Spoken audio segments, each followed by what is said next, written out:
संसारी प्राणी जो दुख का अनुभव कर रहा है उसका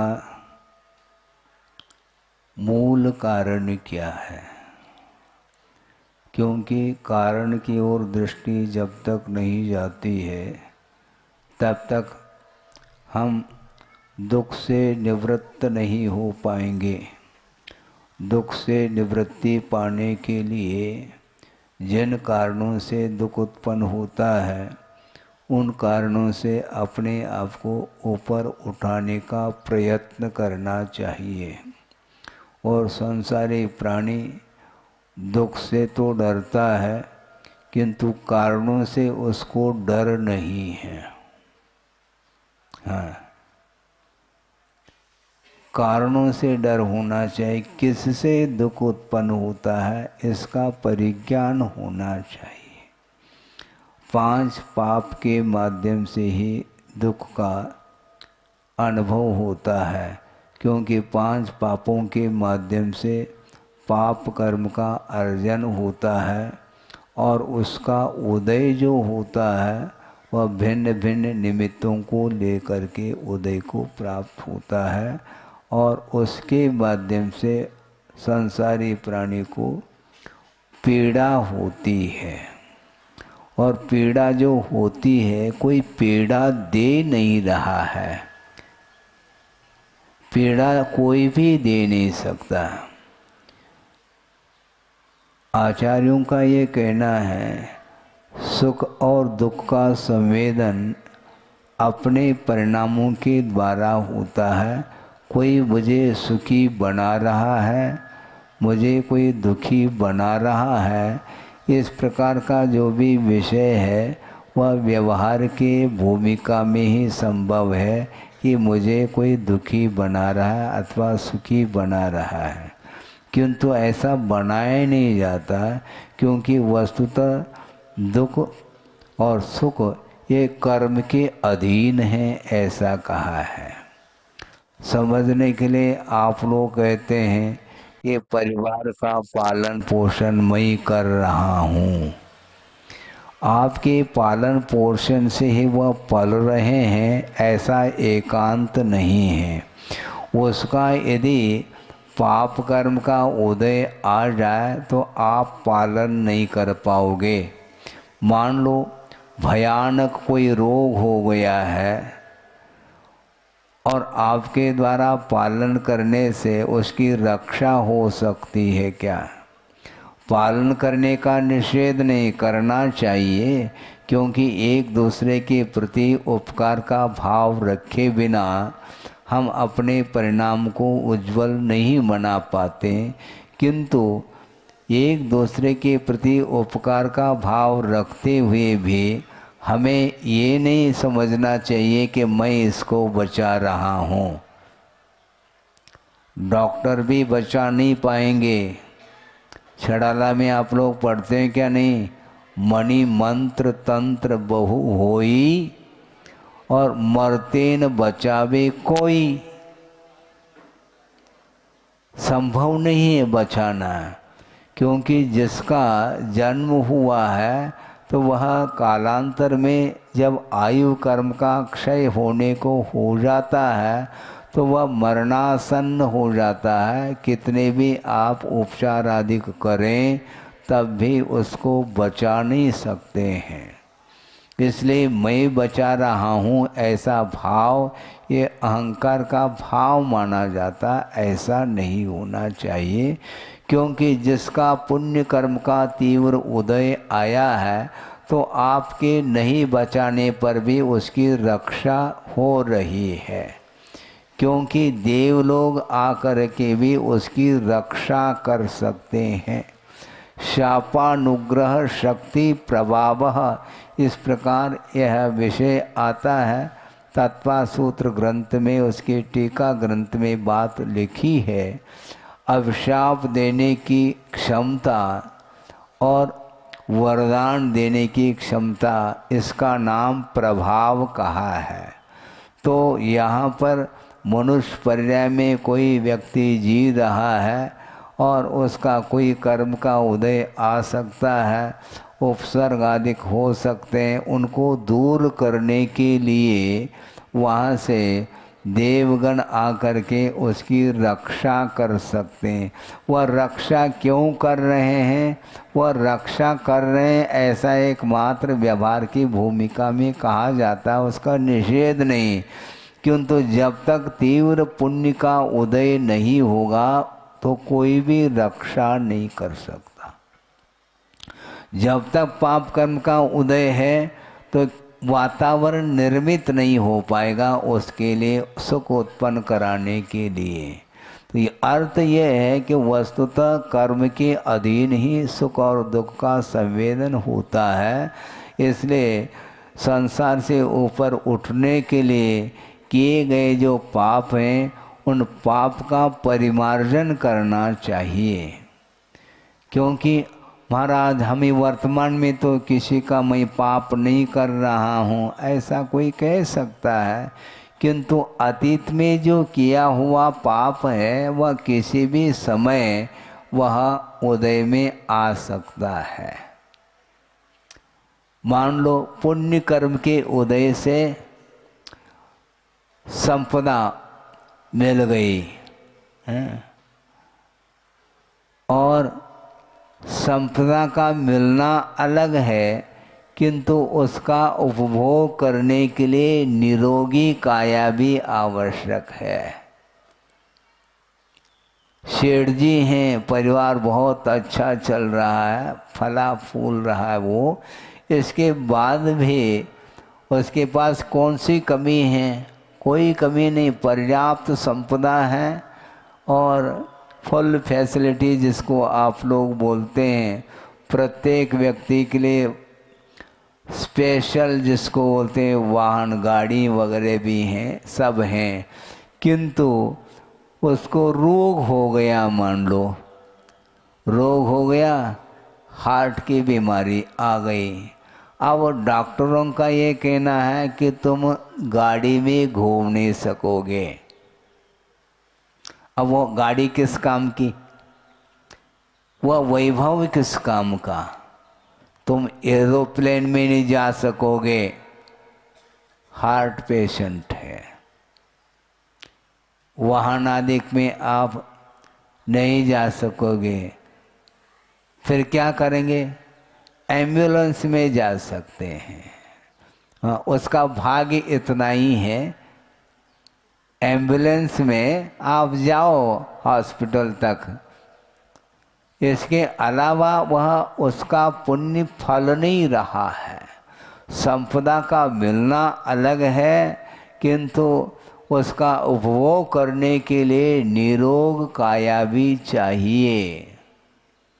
मान लो जन्म से अंधा है, वैभव पर्याप्त है, वह किस काम का? मुझे बताओ आप। जन्म से अंधा हो सकता है, जन्म से गूंगा हो सकता है, जन्म से बहरा हो सकता है और विकलांग हो सकता है। ये सारे जो स्थिति देखने को मिल रही है कर्म के उदय के कारण। किंतु कुछ ऐसा पुण्य का उदय रह सकता है कि उसकी सेवा शुश्रूषा करने के लिए परिवार के लोग लगे हुए हैं, इतना ही उसका पुण्य है। और उस बीच में और कोई भी भयानक रोग आ गया तो कोई भी उसको बचा नहीं सकता है। इसलिए जन्म मरण के द्वारा संसारी प्राणी वह प्रतिदिन दुख का अनुभव कर रहा है। जन्म मरण से ऊपर उठना है, ये ध्यान रखें। जन्म सबको आनंददायी होता है, ये समझे। मरण किसी को भी इष्ट नहीं है, किंतु आचार्य कहते हैं जिसका जन्म हुआ है अब उसका मरण अनिवार्य है। देवगति में रहने वाले जो देव हैं उनको अमर की संज्ञा दी है। उनको क्या कहते हैं? अमर। तो मरते नहीं है क्या वो? उनका अवसान नहीं होता है क्या? अवसान तो होता है, किंतु दीर्घ आयु के अपेक्षा से उनको अमर संज्ञा दी गई है। सागरोपम आयु तक उनका जीवन चलता है। इस अपेक्षा से मनुष्य गति अथवा तिरंज गति आदि के अपेक्षा से तुलनात्मक दृष्टि से उसको अमर कहा गया है। किंतु दीर्घ काल तक सागरोपम आयु तक उस वैभव का उपभोग करते हुए भी उसका पतन अनिवार्य है। ये उत्थान और पतन यह संसारी प्राणी के लिए दुख के लिए कारण है। सागरोपम आयु तक जिसने बिल्कुल आराम के साथ जीवन व्यतीत किया, शारीरिक कोई पीड़ा नहीं है, इसके बाद भी उस वैभव का उपभोग करते हुए यदि आसक्ति के साथ यदि उपभोग किया है तो वहाँ से मर करके एक इंद्रिय पर्याय को भी वह प्राप्त कर लेता है। इस प्रकार डिमोशन होता है, हमेशा प्रमोशन ही नहीं होता, डिमोशन के बारी भी आ जाती है और वहाँ पर देवगति में अशुभ लेशाएँ नहीं पाई जाती। कृष्ण नील कापोत लेशाएँ जो होती हैं वह देवगति में संभव नहीं है। किसी अपवाद के अपेक्षा से कोई वर्णन आया हो तो उसकी मुख्यता नहीं है, क्योंकि वहाँ पर उत्पन्न होने के उपरांत पीत पद्म और शुक्ल लेशाएँ तीन ही लेशाएँ पाई जाती हैं और ये शुभ लेशा मानी जाती हैं। किंतु पीत लेशा की तीव्रता के कारण वह एक इंद्रिय का भी बंद कर रहा है। आप सोचो, यहाँ पर एक सम्यक दृष्टि है और कृष्ण लेशा हो सकती है, सम्यक दर्शन क्षायिक भी हो सकता है, किंतु वह किसी भी प्रकार से एक इंद्रिय आदि क्षुद्र पर्याय का बंद नहीं कर सकता। और वहाँ पर मिथ्यात्व गुणस्थान में शुभ लेशा के साथ जीवन व्यतीत कर रहा है, किंतु आसक्ति के फल स्वरूप उसका पतन हो रहा है। इसलिए आसक्ति पूर्वक विषयों का उपभोग नहीं करना चाहिए, क्योंकि विषयों का आलम्बन लिए बिना हमारा जीवन नहीं चल सकता। ये बिल्कुल ठीक है, आहार लेना पड़ता है, लेना ले लो, किंतु इसको क्या मान करके ले रहे हो? जीवन निर्वाह के लिए उसका आलम्बन लिया जाता है। कि एक बोलते ना आप लोग कि जीवन जीने के लिए आहार को ग्रहण कर रहे हैं, क्या आहार ग्रहण करने के लिए जीवन जी रहे हैं? क्या है ये?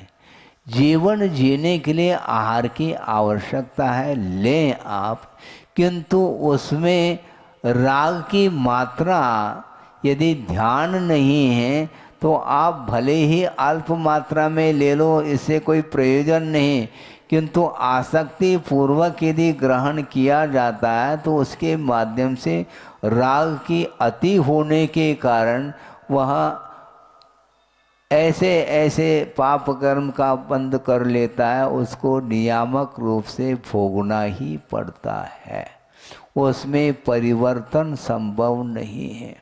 तिरंच आयु का बंद कर लिया है देव ने, अब आयु में परिवर्तन संभव नहीं, जाना पड़ेगा उसको। कोई भी तिरंच गति को प्राप्त नहीं करना चाहता है, किंतु तिरंच पर्याय मिलने के बाद वहाँ से वह मरण को भी प्राप्त नहीं करना चाहता। सिद्धांत की बात रखी जा रही है, तिरंच आयु को पुण्य प्रकृति में गिना है, जबकि तिरंच गति को पाप प्रकृति में गिना है। इसका अर्थ ऐसा क्यों? तो गुरुदेव के मुख से भी हमने यही सुना था कि कोई भी तिरंच होना नहीं चाहता, किंतु होने के बाद वह मरण को भी प्राप्त नहीं होना चाहता, वह जीना चाहता है। मरना कौन चाहता है? नरक गति में जो नारकी हैं वे प्रति समय वह मरण की इच्छा उसके अंदर हो रही है, क्योंकि अत्यधिक मात्रा में वेदना यदि होती है अन्य गतियों की अपेक्षा से, तो सबसे अधिक वेदना तो नरक गति में होती है। इसलिए उस वेदना से ऊपर उठने के लिए मरण की इच्छा हो रही है, किंतु आचार्य कहते हैं मरण नहीं हो सकता, अकाल मरण वहाँ पर संभव नहीं है। अब जितने काल के लिए उसकी आयु है, अब उतने काल को पूर्ण करके ही उसको निकलना है। मिनिमम आयु 10,000 वर्ष की है नरकों में, और मैक्सिमम जो आयु है वह 33 सागर प्रमाण है। वहाँ पर जाने के बाद आयु का अपकर्षण नहीं होता, आयु घटेगी नहीं, न आयु बढ़ेगी, किंतु जितनी आयु बंधी है उस आयु को पूर्ण करके ही उसको निकलना है। और एक समय में जो दुख का संवेदन हो रहा है, तिल तिल करे देह के खंड कह रहे हैं, वो शरीर का खंड खंड किया जा रहा है। एक कांटा चुभ जाता है, एक सुई मान लो चुभ जाए तो आपके आंखों में आंसू आ जाए, इतनी वेदना होती है। और वहाँ पर उस शरीर को खंड खंड किया जा रहा है। और लोह रस जिसको बोलते हैं, उबलता हुआ वह लोह का रस है और उसमें डुबोया जा रहा है। जिस प्रकार आप लोग तेल अथवा घी में पूड़ी को तलते हैं, भुजिया को तलते हैं, सेव आए तला जाता क्या नहीं, तलते हैं आप, उसी प्रकार उस शरीर को वहाँ पर तला जा रहा है, खंड खंड किया जा रहा है। और उसमें और उसका दुख उद्दीप्त हो जाए, इस प्रकार के साधन उसके लिए मिल रहे हैं। थोड़ी बहुत भी एकाध क्षण के लिए भी शांति नहीं मिलती है, और वह नरकी पीड़ा का अनुभव करता हुआ मैं कहाँ जाऊँ, किधर जाऊँ, इस प्रकार सोच रहा है। और थोड़े बहुत आजू बाजू में दृष्टि जाती है तो वहाँ पर वृक्ष देखने को मिलते हैं, किंतु ये ध्यान रखो यहाँ के वृक्ष नहीं है वो, और स्वयं ही नारकी वृक्ष का रूप ले लेते हैं। और उनके उस छाव में जाकर के कुछ शांति का अनुभव करने के लिए वह नारकी पहुँच जाता है, किंतु वह उस वृक्ष के नीचे जो ही बैठ जाता है तो करोत के समान उसके वृक्ष के पत्ते उसके शरीर में भिद जाते हैं, उसके माध्यम से पुनः पीड़ा का अनुभव। और जो है प्यास लगती है तो वहाँ पर नदी बह रही है, किंतु गंगा नदी है, वो गंगा नदी नहीं है, न यमुना है, न गंगा है, न ब्रह्मपुत्र है, न नर्मदा है, कोई इस प्रकार की नदी नहीं, किंतु वैतरणी नदी वहाँ पर बहती है।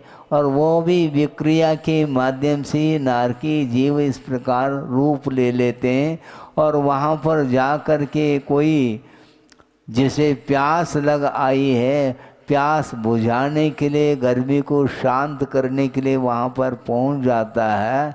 और पहुँचते ही उसके हाथ पैर आदि जो है गल जाते हैं, खारा पानी है वो। सोचो, मतलब कोई भी उसके लिए अच्छाई नहीं मिलेगी।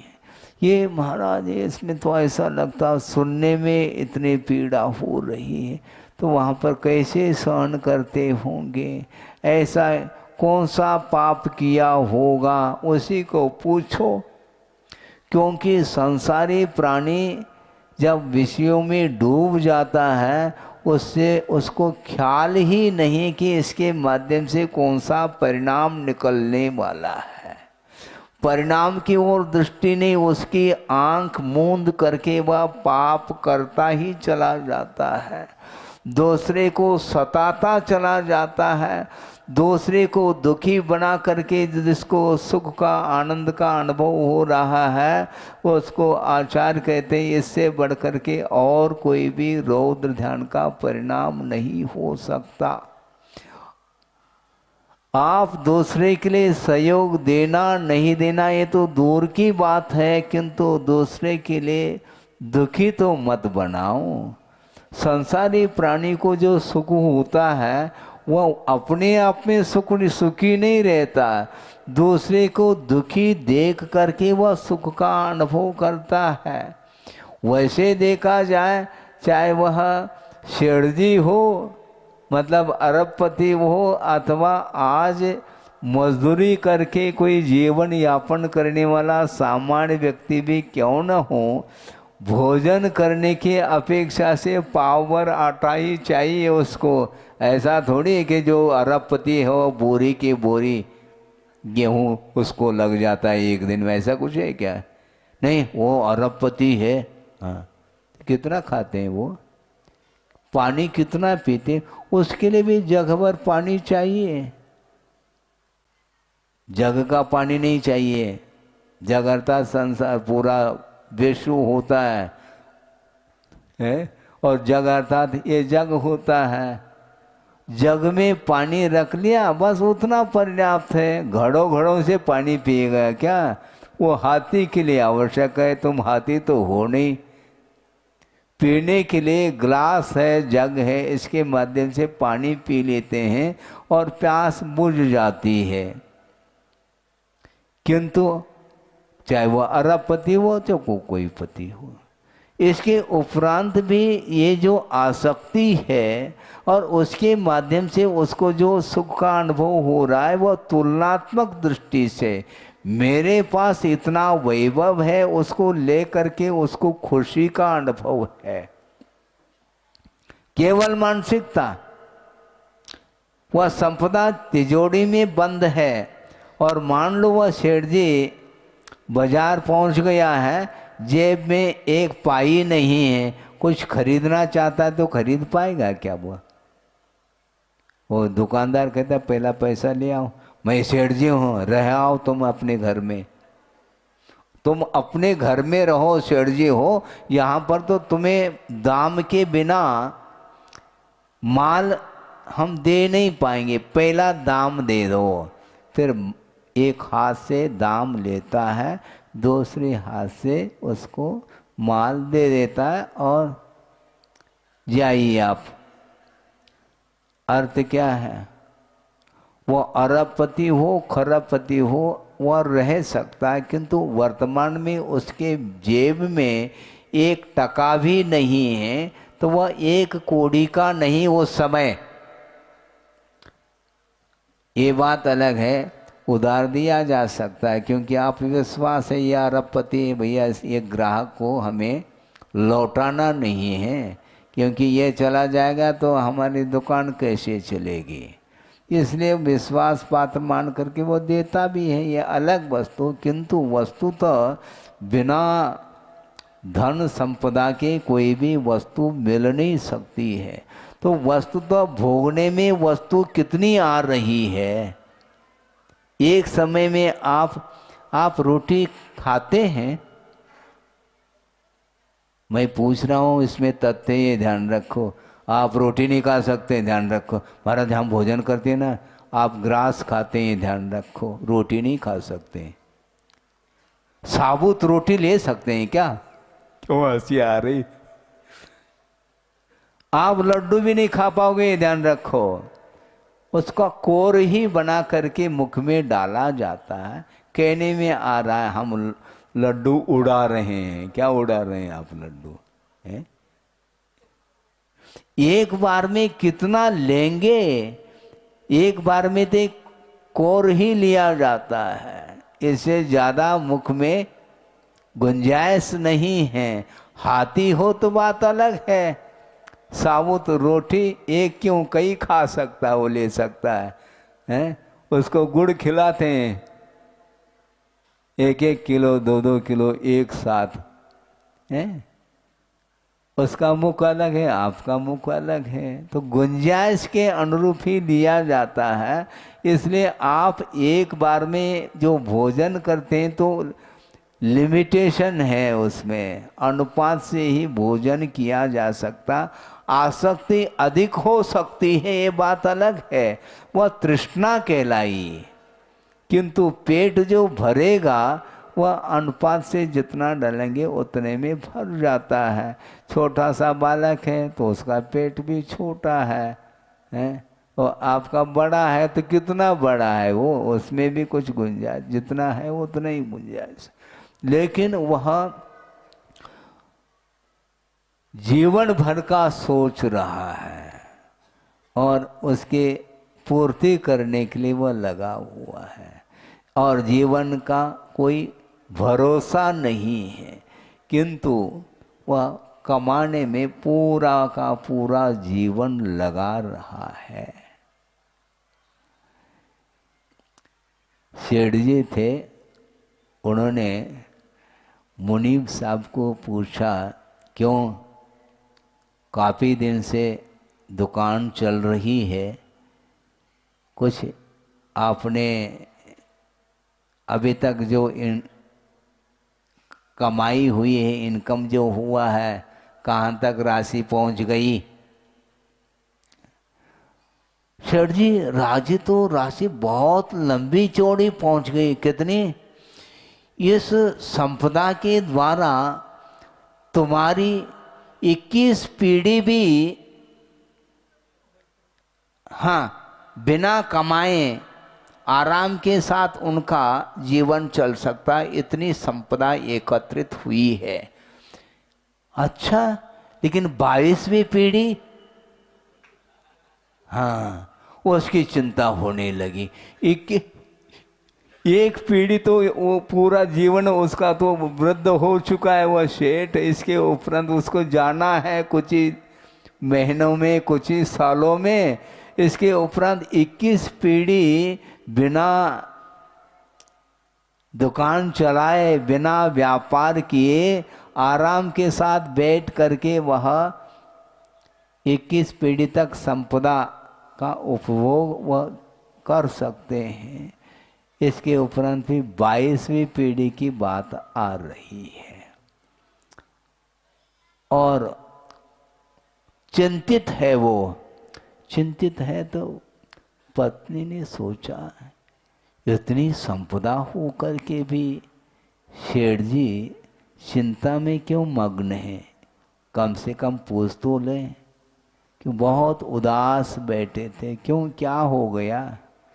हुआ कुछ नहीं है तो कोई इस प्रकार चेहरा क्यों, मुख कमल तुम्हारा खिल नहीं रहा है, बात क्या हो गई? बात कुछ नहीं है कि 21वीं पीढ़ी तक ही संपदा अपने पास है, 22वीं की पीढ़ी की हमें चिंता हो रही है। अब इस चिंता को उसने कहा, तुम चिंता मत करो, तुम्हारी चिंता को मैं दूर कर सकती हूँ। कैसे? कैसे मत पूछो, तुम चिंता छोड़ दो, तुम मेरे नाम से कर लो, मैं कमा करके तुम्हारी चिंता को मिटा सकती हूँ मैं। अच्छी बात है, उसके नाम से कर दिया, सब पूरी प्रॉपर्टी उसके पत्नी के नाम से कर दी। अब पत्नी क्या कर रही है? प्रतिदिन धर्म की आराधना कर रही है और दान आदि के माध्यम से वो धर्म की आराधना, पुण्य का अर्जन वह कर रही है। तो सेठ जी ने सोचा, तुम कमा रही है क्या गमा रही हो? तुमने तो कहा था कि तुम चिंता मत करो, मैं कमा लूंगी, तो तुम कहाँ कमा रही हो? चिंता नहीं करो, ज़्यादा चिंता करने से ठीक नहीं है, बीमार पड़ जाओगे। और उसने सोचा इसकी चिंता दूर नहीं होगी, कोई बात नहीं, ऐसा कर लो, ये पाव भर जो चावल है और उसको ले करके तुम चले जाओ। कहाँ पर? ये बाहर जो है ना, शहर के बाहर जो है कुटिया है, वहाँ पर साधु रहते हैं, उनको दे करके आओ। थोड़ा दान करना भी तो सीखो। पत्नी ने कहा अच्छी बात है। वो पाव भर चावल ले करके गया और वहाँ पर साधु जी बैठे थे कुटिया में। जा करके कहा बाबा जी चावल ले करके आया हूँ, आप ले लो और अपने भूख को शांत कर लो।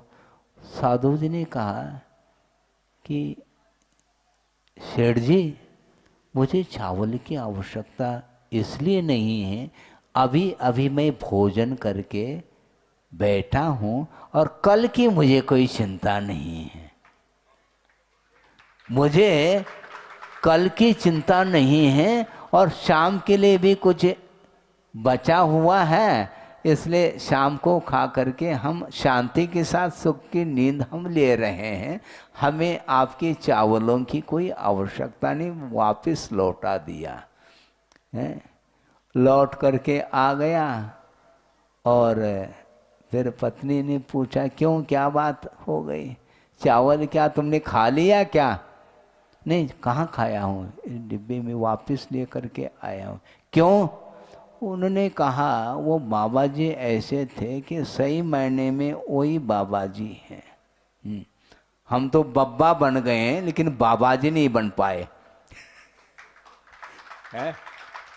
हम वृद्ध 80 साल के हो गए हैं, इसके उपरांत में हमारे जीवन में बाबा जी बनने का सौभाग्य नहीं बना। हम बब्बा तो बन गए। क्यों, क्या बात है? उन्होंने ये कहा कि हमें कोई आवश्यकता नहीं, हम भोजन करके हम प्रभु के भजन करने में हम लग गए, हमें कल की चिंता मुझे आज नहीं है। तो बात समझ में आ रही क्या नहीं? पत्नी ने कहा हमें बात समझ में आ गई। हमने सोचा था कि हमें कौन समझाने वाला, उपदेश देने वाला कोई मिल नहीं रहा था और तुमसे मुझे उपदेश मिल गया। अब उसको वैराग्य होने लगा। अर्थ ये है कि जब तक आसक्ति समाप्त नहीं होती और वैराग्य के लिए कोई निमित्त जब तक नहीं मिलते हैं, तब तक वह उसी में रमता चला जाता है।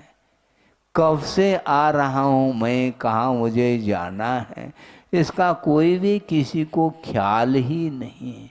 कितने बार उपदेश सुने होंगे, इसका कोई स्मरण है क्या? नहीं है। अतीत अनंत काल में कई बार गुरुओं का समागम हुआ होगा, उपदेश आदि सुन लिए होंगे, किंतु उस उपदेश का कोई भी संस्कार नहीं रह पाता। संस्कार समाप्त हो जाते हैं। कल भी उपदेश सुनाया था, फिर आज फिर बैठ गए। तो जिस प्रकार भोजन करते हैं, आज कर लिया, शाम को फिर बैठ जाते हैं, शाम को कर लिया, कल फिर बैठेंगे। तो इस प्रकार जिस प्रकार भोजन जो करने की वृत्ति ये समाप्त नहीं हो रही है। भूख मिटती नहीं, तात्कालिक भूख मिट गई ऐसा लगता है, पुनः भूख लग जाती है कर्म के उदय में। उसी प्रकार अतीत अनंत काल में कितने बार उपदेश सुना होगा, किंतु उपदेश सुनने के उपरांत भी उसका पतन अभी तक होता आया है। इसलिए हमने ये कहा था कि जहाँ पर अशुभ लेशा नहीं पाई जाती ऐसे स्वर्गादिक में, वहाँ पर इतनी संपदा, इतना वैभव, इतनी विलासता का अनुभव करके भी वह एक इंद्रिय पर्याय को प्राप्त कर रहा है। हमने एक दिन कहा था मिनिमम कितनी देवांगनाएं होती हैं? 32 कम से कम। इससे अधिक अधिक तो करोड़ों की संख्या में है। और सारी वो देवांगनाएं यदि विक्रिया बना लें तो फिर तो बहुत लंबी चौड़ी संख्या होगी। उन सबके साथ वह एक देव संबंध कर रहा है। सोचो विचार करो। इसके उपरांत में ज्यों पावक में घी डाला। अग्नि में घी डालने से कभी भी अग्नि बुझेगी नहीं, प्रत्युत वह और उद्दीप्त होती चली जाती है। उसी प्रकार दीर्घ काल तक इस प्रकार भोग का अनुभव किया है। अरबों में संख्या पहुंच गई, सोचो। और एक के पीछे इतनी देवांगनाएं हैं। इसके उपरांत भी वह अग्नि, विषय की अग्नि शांत नहीं होती। इसलिए इस प्रकार के वर्तमान युग आदि ग्रंथों का कम से कम आप लोग स्वाध्याय किया करो। वहाँ पर 63 सलाह का पुरुषों का अथवा महापुरुषों का जो जीवन वृत्त है उसके बारे में थोड़ा बहुत तो अध्ययन करो। इसके उपरांत भी उस वैभव को उन्होंने जीर्ण तृण के समान समझ करके वन की ओर राह पकड़ ली उन्होंने। और आपके पास कितना वैभव है? कितना है मुझे बताओ? है कुछ? उसकी तुलना में कुछ है? नहीं है महाराज। फिर भी ताला लगा करके बंद रख रहे हैं उसको। वो शाश्वत नहीं है। शाश्वत क्या है? आप पूजा में क्या पढ़ते हैं? हे गुरुवर शाश्वत सुख दर्शक है, ये नग्न स्वरूप तुम्हारा है। पढ़ तो रहे हैं सुख दर्शक है, किंतु अभी भी ट्रेजरी खोल करके वह सेठ जी गिन रहे हैं नोट। सुबह से लेकर के शाम तक दुकान चलाई, फिर बाद में लाइट ऑफ कर देता है और 0 वाट का जलाता है, दुकान बंद कर देता है और नोट गिन रहा है वो। क्या गिन रहे हैं? नोट का बंडल है क्या? बीड़ी बंडल? क्या गिनना चाहते हो तुम? ये कब तक गिनोगे? गिन गिन करके तुम थक जाओगे। धर्म सभा में तो नींद आती है और नोट के बंडल गिनते समय नींद गायब क्यों होती है? क्योंकि वो संपदा के प्रति रुचि है। इसलिए राग जिसमें है वहां पर अब नींद नहीं आ सकती, निद्रा गायब। तो सोचो विचार करो, ये सब नश्वर है। कह भी रहे हैं, हम अपने ही मुख से कह रहे हैं, जहाँ दे अपनी नहीं तान अपनों को। ये रात दिन पढ़ा जा रहा है, किंतु पढ़ा जा रहा है। उसका अनुकरण करने की अपेक्षा से आचार्य कहते हैं ज़्यादा पढ़ो नहीं, पढ़ करके गुणने का भी प्रयास करो। अहिंसा परमो धर्म की जय। बोधि समाधि परिणाम शुद्धि स्वात्मोपलब्धि शिव शोक सिद्धि। चिंतामणिम चिंतित वस्तुदाने त्वामंद मानस्य ममास्तु दे।